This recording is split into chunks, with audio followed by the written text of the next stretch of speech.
Hello class, my name is Peterson and my presentation is based on moral development. Uh, I'll start by doing the introduction and also the definition of what I am assigned for this week. I'll also do the history of moral development, of the history on moral development, the purpose of moral development, to the theoretical foundation of moral development. I'll also explain the effectiveness and the intervention. I'll break down 3 different diagnostic groups.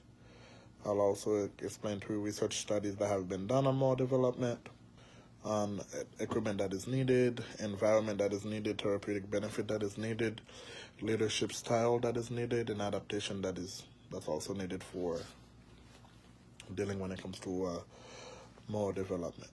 Okay, so for this presentation, it'll only be me and myself because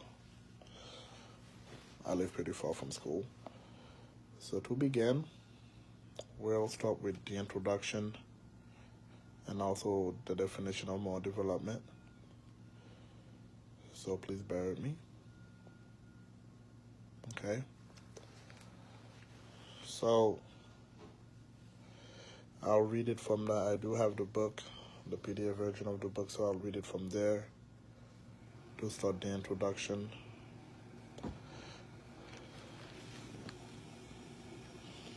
Let's see here. Hopefully you guys can hear me. So in past editions of this book, this chapter was introduced by highlighting current crime statistics across the United States to illustrate what many perceived to be a moral decline among the country's youth. For example, in 1995, Christian Bond reported that the number of youth who engage in illegal sexual behavior, such as date rape, and gang rape, and engage in hate-related violence increased. In 2002, 1 in 12 murders committed in the United States involve a juvenile offender. And also in 2007, the Culture and Media Student Division of the Media Research Center reported that 74% of Americans believe the United States had experienced a moral decline over the past 20 years. In recent years, however, overall rates of violent and property crime have fallen, while more hate crimes, cyber crimes, and reports of identity theft have been reported. What is clear, and that regardless of whether crime rates increase or decrease, or whether the types of crimes committed change, such issues occur when people are confronted with a decision about whether to behave in a manner that negatively affects them, those for whom they care, or society. Sylvester argued that therapeutic recreation exists to make life better for people, raising fundamental questions of good and bad, right and wrong. CR specialists are in a position to challenge issues of right and wrong, for they provide structured recreation activities to help participants make healthy and safe free time decision. One means for doing that is through use of moral development decisions. One means for doing that is through use of moral development discussions specific for participants, recreation-related choice. This chapter introduced the reader to moral development discussion as a CR intervention. After definition associated with moral development are offered an example of a description of a moral development discussion is presented. Next, the theoretical foundations of the cognitive developmental approach of moral development are provided, followed by an example of studies that illustrates effects of moral development discussions. A case study is offered as an example of the potential effects of moral development discussion. Finally, a list of professional resources is provided. So that was the introduction of moral development. To define moral development is how people learn to think and behave morally, depends on stage of moral development in which they are functioning. To better understand how people develop morally, it is helpful to understand concepts of morality and developmental stages separately, as well as how these concepts are combined for implementation of moral development discussion. This section of the chapter is designed to help the reader develop an understanding of moral development by examining the following definitions: morality, development, moral stages, moral development, and moral development discussions. So, to cover morality is defined as that which provides individuals with a basis from which to act on moral dilemmas. In its broadest sense, morality can be defined as interpersonal behavior that involves right, duties, or welfare of either parties. Each one of us has a moral sense that helps us understand a universal set of rules. However, an understanding of exceptions is determined by each culture. According to Lemming, morality, often discussed in terms of personal and professional ethics, it is necessary elements of any society and directs behavior in a way that promotes rights as well as being of members of society. Society requires rules, way to promote rights as well as being ways to promote. Let me see here. I think I lost track. Way to promote rights and well-being of members of society. Society requires rules of moral behavior, generally seen in laws that govern society, designed to help regulate interactions. An individual's sense of morality develops through interactions with and is challenged by other members of the society. Developmental and moral stages. Social, intellectual, emotional, moral development stages are those periods of growth when certain characteristics surface with a human. The advancement toward moral reasoning maturity is typically characterized in terms of a sequence of moral development stages. All right, now to go into the descriptions of moral development. Based on Colesberg in 1958, model of moral development dilemma discussions are designed to encourage participants to examine their thinking about moral issues. The discussion is comprised of more dilemmas and associated probe questions. Probe questions are designed to stimulate discussion among participants about more aspects of the dilemma stories. Galbraith and Jones suggest that moral development discussions be based on the following premise set forth by Kohlberg. First, if facilitators understand the development process of moral reasoning, they will be more prepared to implement a discussion that helps participants move toward moral maturity. Second, the discussion is designed to encourage self-reflection and a consideration of others when confronted with a dilemma. The discussion goes beyond the idea of telling participants to be fair by challenging the response of moral problems. Third, comparative discussion designed to encourage value neutrality, such as those discussed in the chapter title, Values Clarification. Moral development discussions are designed to encourage participants to confront and work through moral dilemmas. The session includes descriptions of two techniques used in moral development discussions: moral dilemmas, probe question. Now, moral dilemmas are situations in which a choice has to be made between two options, neither of which guarantees an acceptable resolution.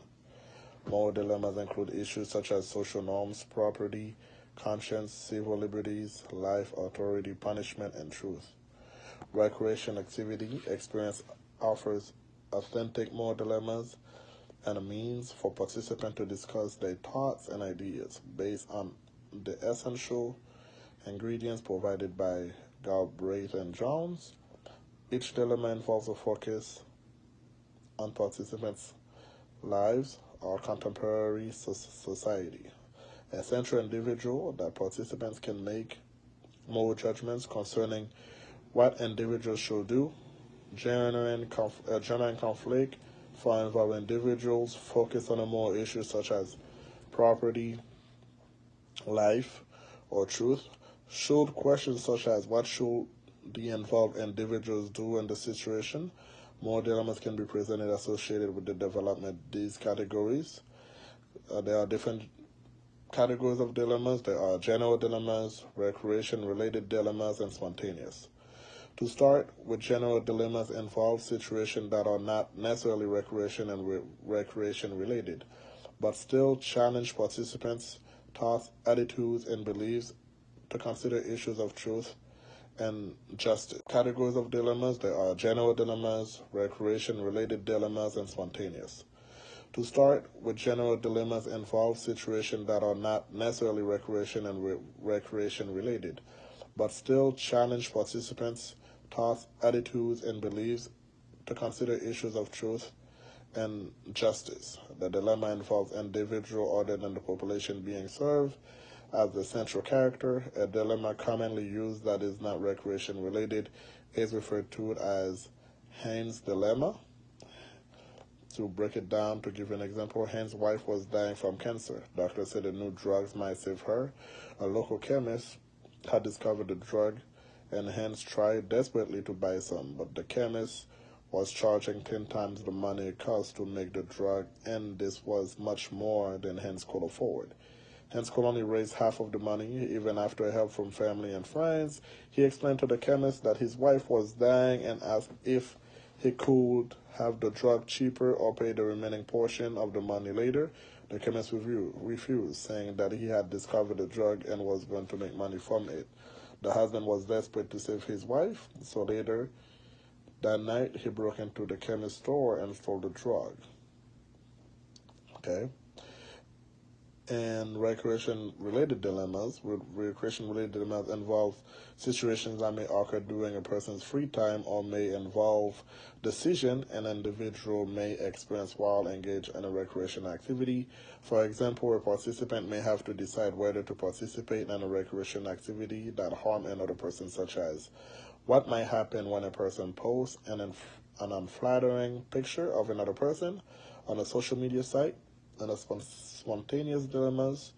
Spontaneous dilemmas includes those presented by participants before doing discussion. The dilemmas are unprepared and originate from participant experience or thoughts. CR specialists are advised to use discretion when choosing whether to allow a participant-initiated dilemmas to be discussed. For example, if a participant wants to discuss a dilemma that involves an instance of physical or sexual abuse, the TR specialist should instead refer the participant to a professional trained to work with participants who have been abused.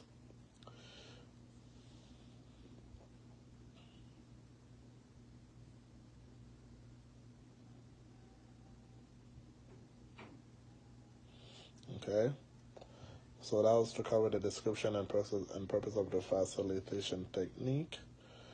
Okay, let's see here.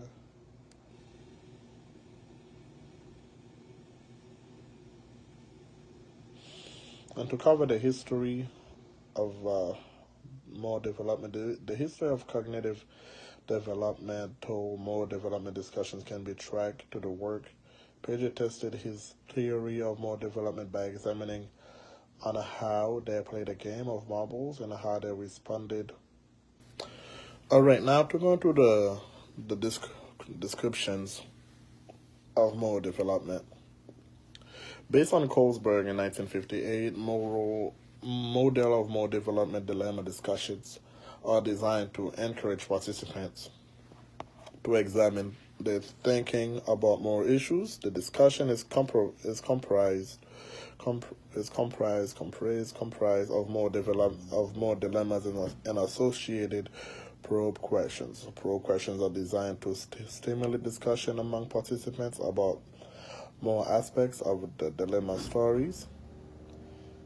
Galbraith and Jones suggest that moral development discussions be based on the following premise set forth by Kohlberg. First, if facilitators understand the development process of moral reasoning, They will be more prepared to implement a discussion that helps participants move toward moral maturity. Second, the discussion is designed to encourage self-reflection and a consideration of others when confronted with a dilemma. The discussion goes beyond the idea of telling participants to be fair by challenging the response of moral problems. Third, comparative discussion designed to encourage value neutrality, such as those discussed in the chapter title, Values Clarification. More development discussions are designed to encourage participants to confront and work through more dilemmas. The session includes descriptions of two techniques used in more development discussions: more dilemmas, probe question. Now, more dilemmas are situations in which a choice has to be made between two options, neither of which guarantees an acceptable resolution. More dilemmas include issues such as social norms, property, conscience, civil liberties, life, authority, punishment, and truth. Recreation activity experience offers authentic more dilemmas and a means for participants to discuss their thoughts and ideas based on the essential ingredients provided by Galbraith and Jones. Each dilemma involves a focus on participants' lives or contemporary society. A central individual that participants can make moral judgments concerning what individuals should do. Genuine conflict for involved individuals focus on a more issues such as property, life, or truth. Should questions such as what should the involved individuals do in the situation? More dilemmas can be presented associated with the development of these categories. There are different categories of dilemmas. There are general dilemmas, recreation-related dilemmas, and spontaneous. To start with, general dilemmas involve situations that are not necessarily recreation related, but still challenge participants' thoughts, attitudes, and beliefs to consider issues of truth and justice. The dilemma involves individual other than the population being served as the central character. A dilemma commonly used that is not recreation related is referred to as Haynes' dilemma. To break it down, to give you an example, Haynes' wife was dying from cancer. Doctors said the new drugs might save her. A local chemist had discovered the drug, and Haynes tried desperately to buy some, but the chemist was charging 10 times the money it cost to make the drug, and this was much more than Haynes could afford. Haynes could only raise half of the money, even after help from family and friends. He explained to the chemist that his wife was dying and asked if he could have the drug cheaper or pay the remaining portion of the money later. The chemist refused, saying that he had discovered the drug and was going to make money from it. The husband was desperate to save his wife, so later that night he broke into the chemist's store and stole the drug. Okay. And recreation-related dilemmas involve situations that may occur during a person's free time or may involve decision an individual may experience while engaged in a recreation activity. For example, a participant may have to decide whether to participate in a recreation activity that harm another person, such as what might happen when a person posts an unflattering picture of another person on a social media site. And spontaneous dilemmas. Spontaneous dilemmas includes those presented by participants before doing discussion. The dilemmas are unprepared and originate from participants' experience or thoughts. CR specialists are advised to use discretion when choosing whether to allow a participant-initiated dilemmas to be discussed. For example, if a participant wants to discuss a dilemma that involves an instance of physical or sexual abuse, the TR specialist should instead refer the participant to a professional trained to work with participants who have been abused.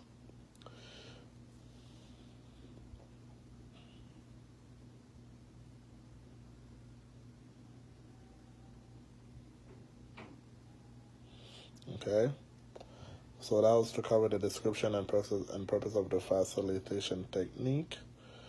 Okay, let's see here.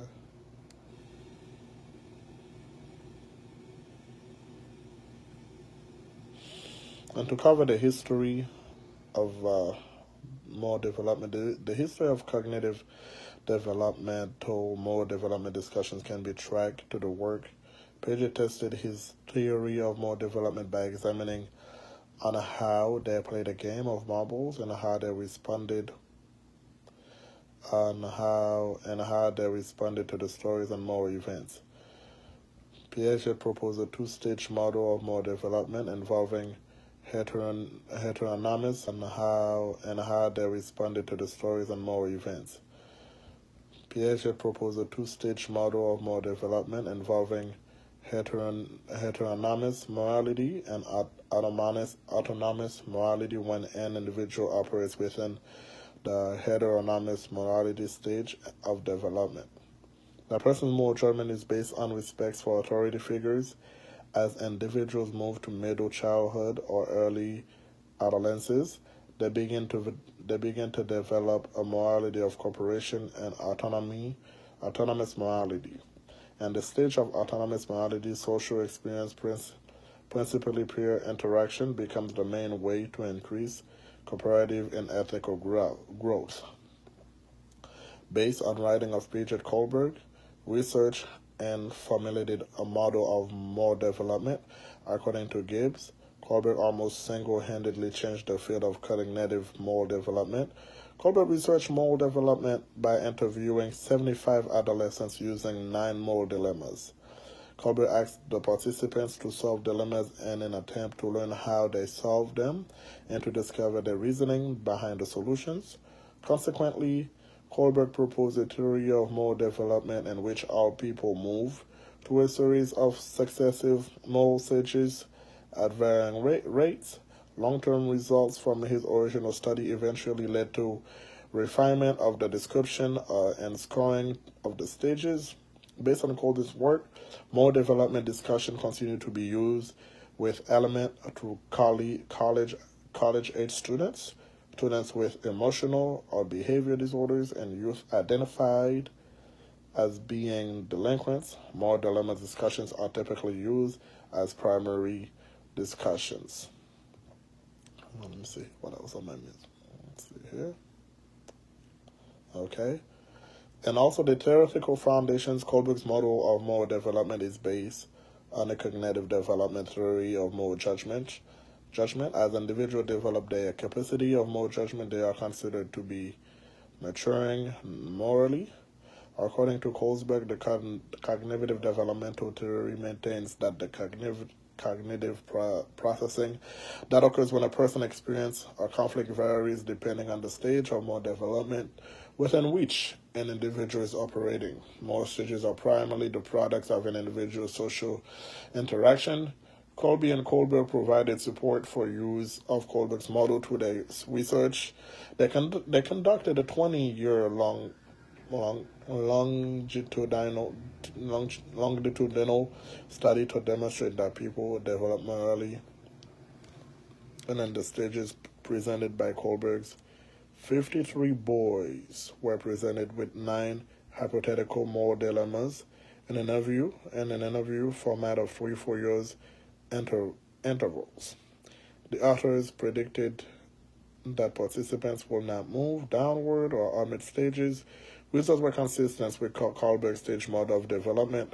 All participants reach a stage by advancing through a preceding stage. Changes were generally less than a full stage of each interval. Participants were typically in transition, generally less than a full stage of each interval. Participants were typically and transitions between 2 stages, showing development change that involved primarily an increase in the next higher stage.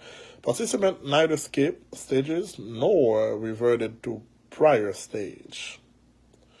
Reasoning, Nushi suggested that no schema could be skipped because each one is needed to move on to the next one.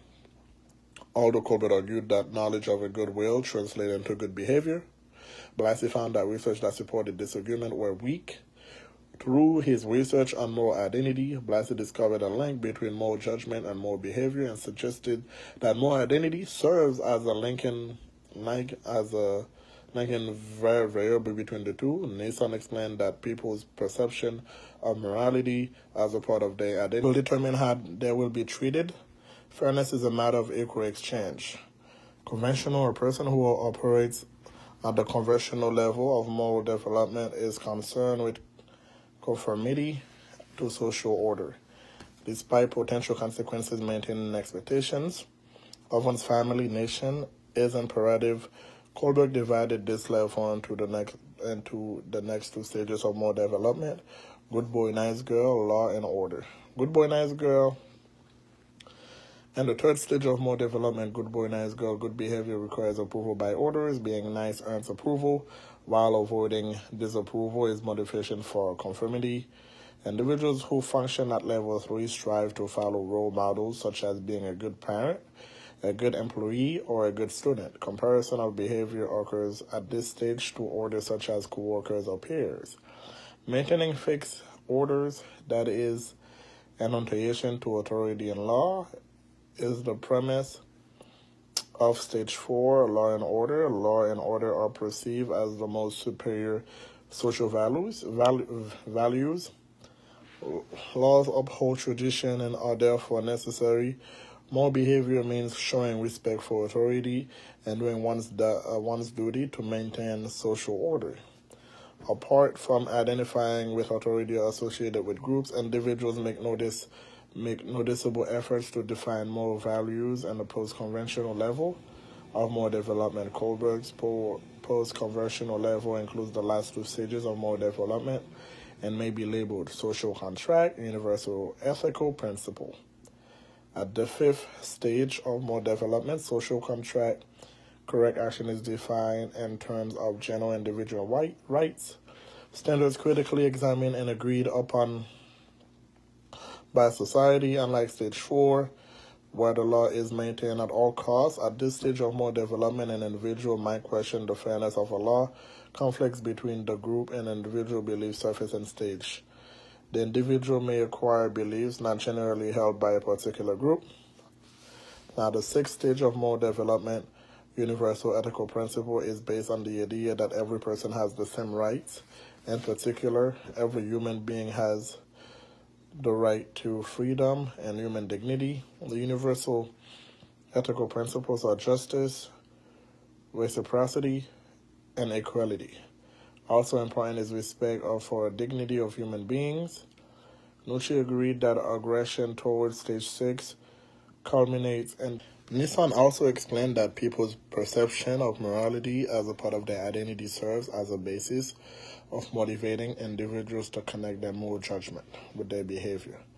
The fundamental factor that influences structuring of moral order is social participation and role-taking. Moral role-taking involves an emotional component and an ability to define situations in terms of rights and duties and the perspective of other people. Based on his research, Kohlberg argued that all people advance through the stages in a successive order, and neither skip stages nor we refer to prior stage reasoning. Kohlberg proposed that stages of moral development clustered into 3 levels: pre-conventional, conventional, and post-conventional. At the pre-conventional level of moral development, the individual is responsive to labels of good and bad, right or wrong. People interpret these labels in terms of the consequences of action. This level is divided into the first 2 stages of moral development and may be labeled as punishment and obedience, also instrumental relativism. Punishment and obedience, individual reasoning at the first stage of Kohlberg's moral development model. Punishment and obedience is egocentric in behavior and thinking. Physical consequences of actions determine whether the individual sees the action as good or bad. Avoiding punishment is important, but not because of the respect for moral order. People are valued according to the amount of quality of possession, and justice is defined in terms of power and possession. Instrumental relativism and the second stage of Kohlberg's model. Instrumental relativism, the self is considered first, yet the idea of sharing is present. Correct action consists of action that satisfies one's own needs and occasionally the needs of others. Individuals operate with the belief that how they treat others will determine how they wait, and thinking that produces morally binding decisions. Kohlberg's model of moral development is based on the cognitive developmental theory, which holds that cognitive processing occurring when one is faced with a conflict varies depending on the individual's present stage of moral development. Kohlberg also argued that all people advance through the 6 stages in successive order. The stages of moral development cluster into one of 3 levels, including pre-conventional, conventional, and post-conventional.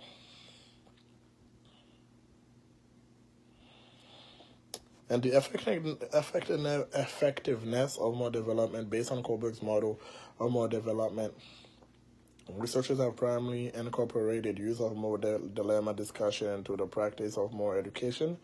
Kohlberg's model of moral education uses group discussion of conventional dilemmas to create dissatisfaction with the participant understanding of what is good. In particular, researchers have sought to examine how moral development can be advanced through the use of moral dilemma discussion in college students. Adolescents identified as having behavioral problems of identified as delinquent, and adolescents without any identified problems. Cummings and colleagues examine an educational intervention designed to advance moral reasoning scores. Undergraduate students majoring in elementary and 98 secondary education students in the 5th week intervention groups were instructed in moral development theories and participated in online dilemma discussions. When pre and post test scores were analyzed, there were significant increases in mean scores found for the intervention groups, but not the control groups. Post-test scores were maintained at the end of the semester.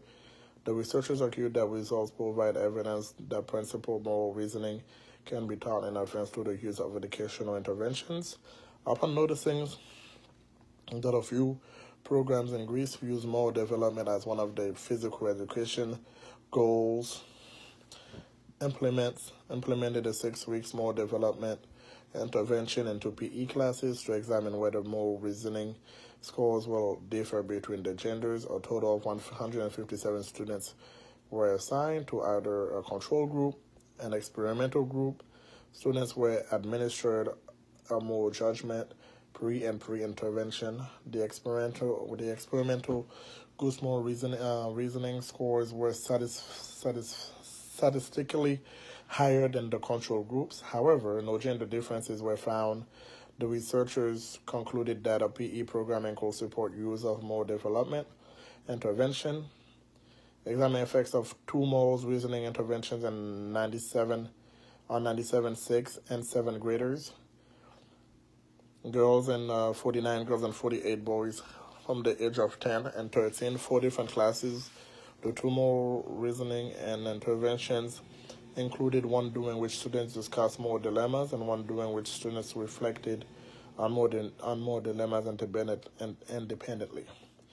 Participants completed a questionnaire on demographic information and gave social moral reflection measures short form to assess moral reasoning levels. Participants were randomly assigned either a moral dilemma discussion group, a non-moral discussion group, or moral reflective abstraction group, and a non-moral reflective abstraction groups. All groups were presented with either a moral or non-moral